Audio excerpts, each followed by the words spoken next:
Mateus capítulo 6, verso 6, diz assim: Tu, porém, quando orares, entra no teu quarto e, fechada a porta, orarás ao teu Pai que está em secreto, e teu Pai que vê em secreto te recompensará. O que eu preciso e o que você precisa aprender nessa tarde, segundo o conselho de Jesus no capítulo 6 de Mateus, no verso 6. O primeiro momento é que a oração ela é fundamental para a nossa vida. Jesus ele foi testemunho e, na verdade, exemplo de uma vida de oração. Jesus, ele sendo Deus, ele não tinha essa necessidade que nós temos de recorrermos à eternidade, a Deus em oração. Ele tinha já o Espírito sem medida sobre a sua vida.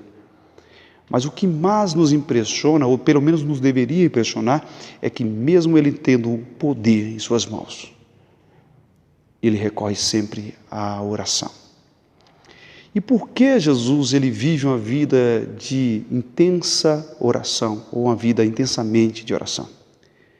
Ele assim o faz porque, em primeiro lugar, para que cumprisse a justiça, mostrando que ele tem que consultar o verdadeiro dono da obra, que naquele momento ele não atribuía a si mesmo, mas ele sempre atribuía ao Pai.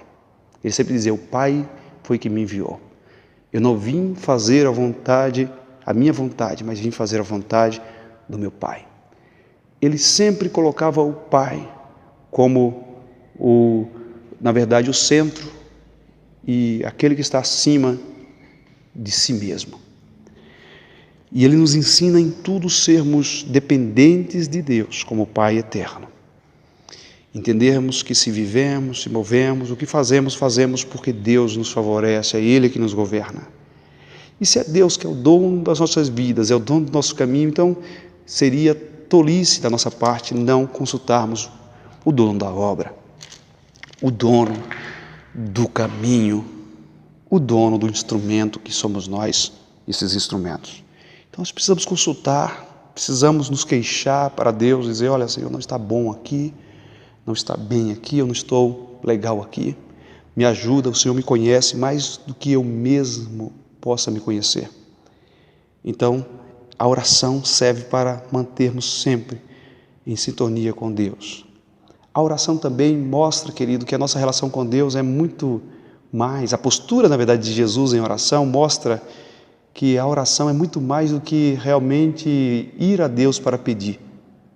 Mas, principalmente, nós devemos buscar a Deus para termos com Ele comunhão. A oração não poderá ser um veículo ou um instrumento de bênção para nós, mas a oração, em primeiro momento, ela deve ser para nós a bênção. Ela deve ser para nós a própria realização. Conquistamos, sim, na oração. As portas se abrem através da oração, sim. Coisas maravilhosas acontecem, sim. Mas nós devemos recorrer à oração porque não existe lugar melhor, não existe coisa melhor a fazermos do que orar. Essa deve ser a fé que deve nos inundar, nos dominar. A oração, ela é incomparável, pois a oração é o contato do mortal com o eterno. É o contato do pobre miserável com aquele que é riquíssimo em obras, em maravilhas e misericórdia. É o contato da criatura com o seu Criador, amoroso, bondoso. Amado e minha amada irmã, meu amado irmão, o Senhor, então, Ele diz que tu, porém, quando orares, você vai orar, porque a oração é a sua busca, a oração é o caminho ordinário para aquele que serve a Deus, para aquele que realmente nasceu de novo. Então, quando você orar, seja 3 vezes por dia, seja 1 vez por dia, seja 1 vez por semana, o interessante é que você valorize muito mais a oração e usufrua desse privilégio tão glorioso que é a oração. Faça isso agora. depois que ouvir essa mensagem, entra no seu quarto ou aonde você estiver agora, fale a sós com Deus. Se isole no meio da multidão, está dentro de uma condução, onde você estiver, busque a solitude com Deus. Feche os ouvidos, os olhos para tudo que está acontecendo fora e fique a sós com Deus. Mas não faça isso como sendo o seu único recorrer à oração, sua única fórmula ou forma de recorrer à oração. Mas, pelo contrário, dedique um tempo especial dentro da sua casa, dentro de sua rotina para a oração. Faça isso quando acordar, ou antes de dormir, ou em outro horário oportuno a você, ou de madrugada, mas separe um tempo somente para você e Deus. Ore com a família, ore com o cônjuge, ore com amigos, ore na igreja, mas não deixe de buscar seguir o conselho do seu mestre maravilhoso, do nosso mestre, o Senhor Jesus Cristo, que diz que você deve entrar quando orares. Entrar no seu quarto, fechar a sua porta.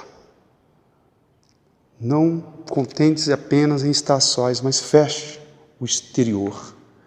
Feche o que está acontecendo lá fora. Feche os ruídos, feche as confusões, as perturbações, feche as ameaças, feche-se para tudo o que está externo, as ansiedades, feche-se para os pecados, feche, meu amado, as portas para tudo que venha influenciar ou interpor-se entre você e o Deus a quem você ora, que é o Pai Celestial. Então, fechando a porta, orarás a teu Pai.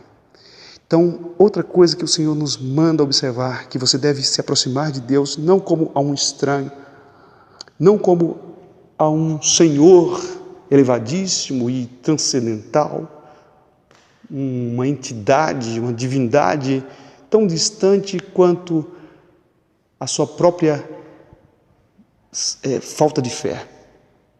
Não. Mas quando você falar com Deus, fale como um filho falando a um pai. Quando um filho fala ao pai, o filho não fala com autoridade, como diz, ore com autoridade, ore com ousadia, ore com atrevimento, não. Um filho obediente, um filho que honra pai, ele fala com humildade e com certa, de fato, com certo cuidado, pudor, mas ele não está desprovido da liberdade, da intimidade. Um filho sempre falará com o pai, com muito respeito, muita reverência, muito amor e muita confiança e intimidade. Então fale com Deus como a um pai, com intimidade.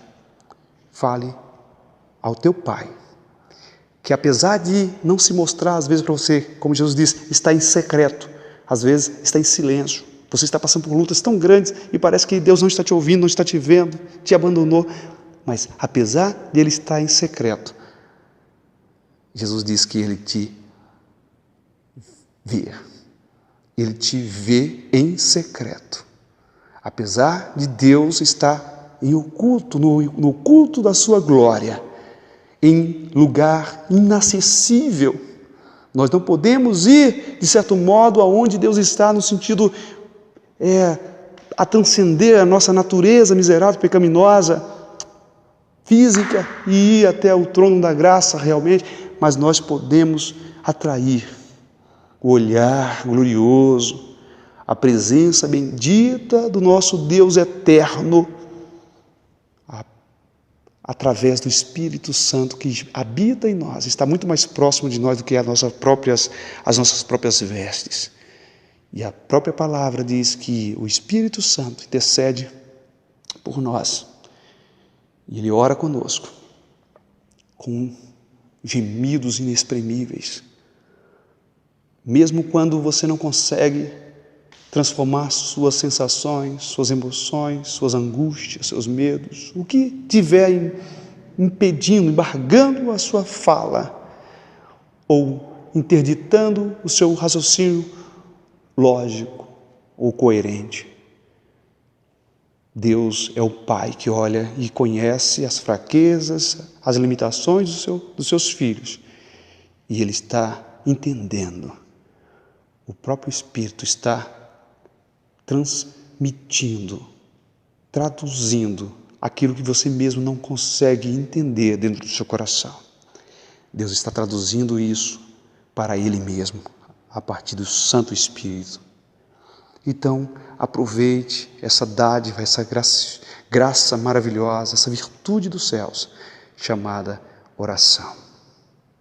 Pois Deus, que vem em secreto, Ele te recompensará. O que é mais gostoso é isso, que apesar de eu ter dito e nós termos de admitir que a oração por si já é a recompensa, que a oração por si mesma já é o bem maior, nós precisamos compreender que haverá ainda uma recompensa, porque depois de nós termos sido afagados pelo nosso Pai bendito, depois de nós termos prostrado aos seus pés e deitado ao seu colo, glorioso, gracioso, e nos queixado, chorado, e ter sido já, em um momento presente, consolado por Ele, Ele nos responderá posteriormente.